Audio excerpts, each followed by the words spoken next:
The security guard came running when Dr. Rachel Morgan was teaching her trauma psychology class. "Professor, emergency. Armed hostage situation in the psychology building." Rachel's face went white.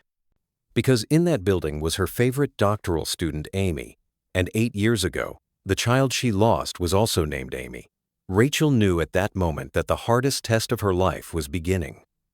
Because 8 years ago, an Amy had died in her failed operation, and now another Amy's life was in her hands. Hello, welcome to The Last Stand. Have you ever had a chance to make up for a mistake in your life? Share your experiences in the comments. Dr. Rachel Morgan had been working as a professor in the psychology department at Northern Illinois University for 6 years. She was 35 years old, with long brown hair and green eyes. Her students knew her as warm but disciplined. Rachel had a natural authority in her speech. She never panicked during crises and maintained her composure. And that instant readiness reflex she showed when the phone rang. She acted as if she had been taking vital calls for years. The most striking aspect was her relationship with her students. Rachel cared about each student closely, but she had a special bond with Amy Peterson. This brilliant 23-year-old doctoral student reminded Rachel of everything. Amy Peterson was a final-year psychology doctoral student. She had long blonde hair, blue eyes, and was an energetic girl. She didn't just see Rachel as a mentor, but was attached to her like a real mother. That morning, Amy had gone to the research laboratory on the 3rd floor of the psychology building after Rachel's trauma psychology and crisis intervention class. She was trying to finish the final chapter of her doctoral thesis, Long-Term Psychological Effects of Childhood Trauma. The ironic thing was that while Amy was working on trauma, she was about to face the greatest trauma of her own life. Michael Russo had been living with the same nightmare for 8 years. After that horrible night when his ex-wife Linda and daughter Amy died, his life had turned into hell. He lost his job, sold his house, started drinking. But the real problem wasn't these things. Michael was now seeing Amy. Every day, every night. His 7-year-old daughter was talking to him. "Daddy, why couldn't you save me?" Little Amy would say, "Sweetheart, I did my best. But I died because of that FBI woman. Because of Rachel Morgan." Michael believed these conversations were real. He refused to see a psychiatrist, wouldn't take medication. Amy's ghost constantly told him to take revenge. "Daddy, you have to punish her. She killed me." Michael had been following Rachel for months.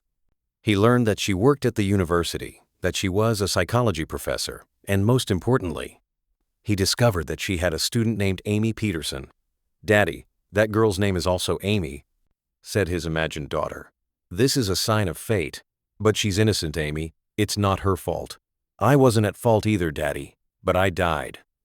Now, it's her turn." Michael couldn't take it anymore. The pressure from his imagined Amy was increasing every day. This morning he had decided the time for revenge had come. At 10:45 a.m., Michael Russo entered the psychology building. He had a hunting rifle in his hand and a pistol in his bag. He wasn't wearing a mask. There was no need to hide anymore. Security guard Larry tried to stop him at the door. "Sir, you can't come in with a weapon." Michael pointed the rifle at him. "Stand back. I want Dr. Rachel Morgan." Larry's hands trembled. "Stay calm. What do you want?" "That FBI woman, Rachel Morgan. Tell her to come here." As Michael headed for the stairs, he looked at an empty corner. "Amy, Daddy's coming. I'll get your revenge." Larry heard Michael talking to someone, but there was nobody there. On the 3rd floor, Amy froze when she heard the gunshot. She locked the laboratory door and hid under the desk. Her heart was beating so fast she couldn't breathe. Heavy footsteps were coming from outside. Someone was coming up the stairs talking to himself. "Amy, Daddy's coming. I'll get your revenge, sweetheart." In the corridor silence, Amy heard Michael's voice. "Amy, I know there's an Amy somewhere around here. That FBI woman's Amy." Amy's eyes filled with tears. FBI? Had Professor Rachel worked for the FBI? In the main building, Rachel saw the security guard running toward her in panic. "Professor Morgan, there's a gunman in the psychology building. He's asking for you." All the blood drained from Rachel's face. "For me?" "Yes, he's talking about FBI. He's calling you by name." Rachel's world spun. For 6 years, nobody knew about her past. She had tried to forget that horrible night. 8 years ago in Chicago, banker Michael Russo had taken his divorced wife Linda and 7-year-old daughter Amy hostage in their home. Special Agent Rachel Morgan from the FBI Crisis Response Team was managing the operation. She had negotiated with Michael for 6 hours. The man was drunk, desperate, and dangerous. At the last moment, SWAT had raided. In the chaos, Michael had shot his daughter. Amy Russo had died. She was 7 years old. Rachel had resigned from the FBI that night and became a psychology professor, but the guilt had never left. "Where is Amy Peterson?" she asked in panic. "In the psychology building, 3rd floor." Rachel ran to the psychology building. Police cars were starting to arrive. When she entered the building, Michael was waiting for her. Seeing Michael's condition after 8 years shocked her. His hair had turned completely gray, his face was lined with wrinkles, his eyes had sunk into his skull. But the most terrifying part was him looking at an empty corner and talking. "Amy, look, sweetheart, that woman came, the woman who killed you." Rachel trembled. "Michael, you're talking to me. There's nobody there." Michael looked at Rachel crazily. "You don't know my Amy. She's here, with me." Rachel understood. Michael was schizophrenic. 8 years of trauma had driven him insane. "Michael, Amy is dead. She died 8 years ago." "No," Michael screamed. "She's with me. She talks to me every day." Michael turned to the empty corner. "Amy, sweetheart, what do you want me to do?" Silence. "Yes, Amy, you're right. First I should kill that girl."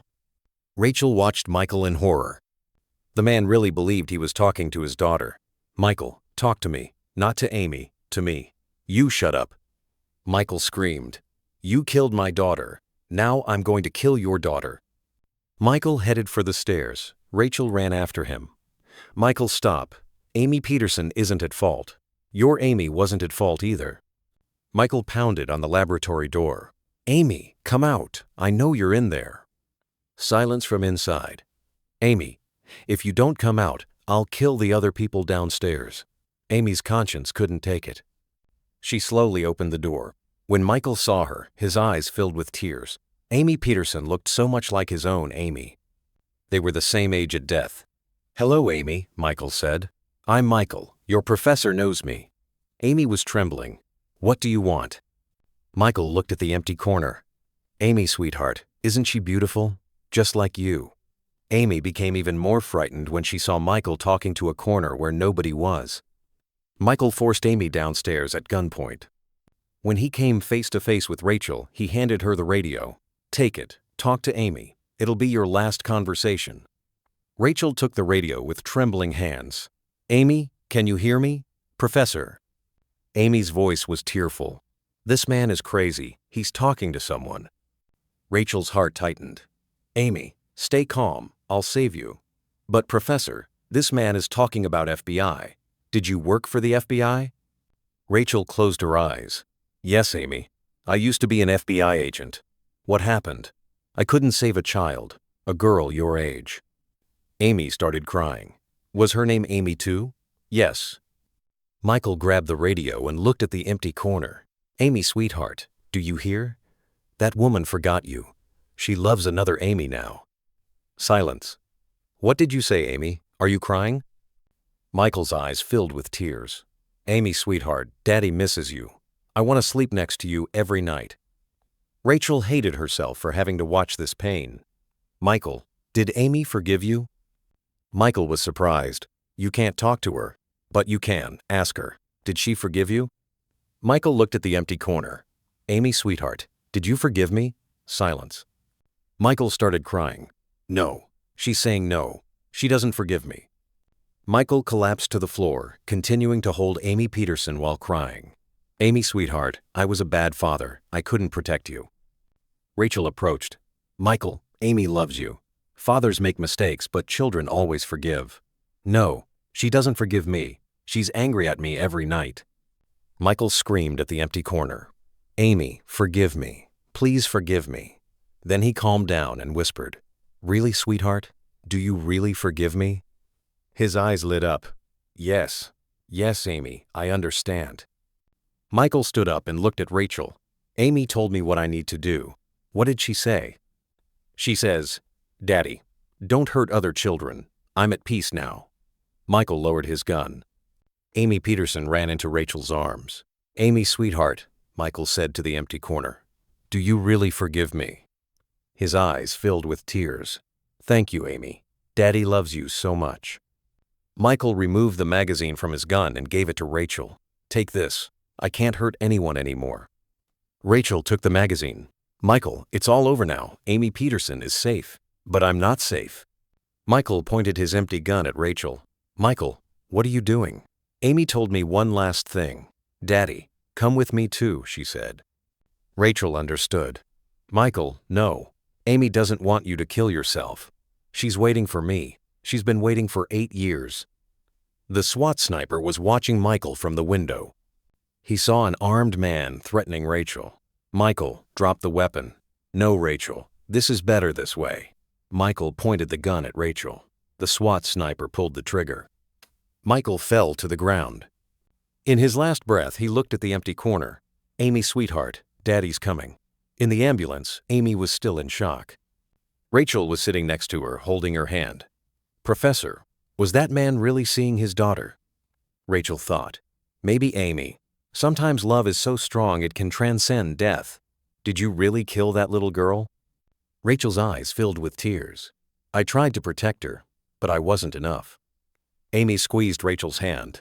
But you protected me. This time was different. How? Because this time I knew what was right. A week later, Rachel went to Michael's funeral. Only a few people were there. Michael's brother Tom approached Rachel when he saw her. You're Dr. Morgan, aren't you? Yes.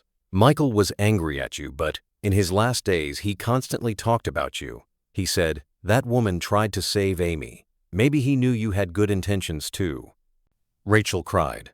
I wish I could have saved him too. Nobody could save him, doctor. He'd been dead for 8 years anyway.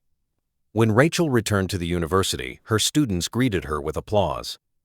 Amy Peterson was among them, smiling. Professor, Amy said, we learned about your FBI background. We're proud. Rachel shook her head. Amy, I'm not an FBI agent anymore. I'm just your professor. No, Amy said. You're always a hero. You don't need an FBI badge for that. Rachel realized at that moment that real honor wasn't in a badge or title, but in making the right choices. If you enjoyed these powerful stories, don't forget to subscribe to the Last Stand channel. We'll continue bringing you more hero stories every day. Dr. Rachel Morgan still teaches at the university today, but now she doesn't just teach theory in her classes. She also shares her own experiences. Amy Peterson completed her doctorate and became a trauma counselor. Michael Russo's gravestone reads, Beloved father, reunited with his Amy. Sometimes the greatest heroism is facing your own mistakes and protecting others from the same pain. Love is stronger than death, and forgiveness is a greater power than revenge.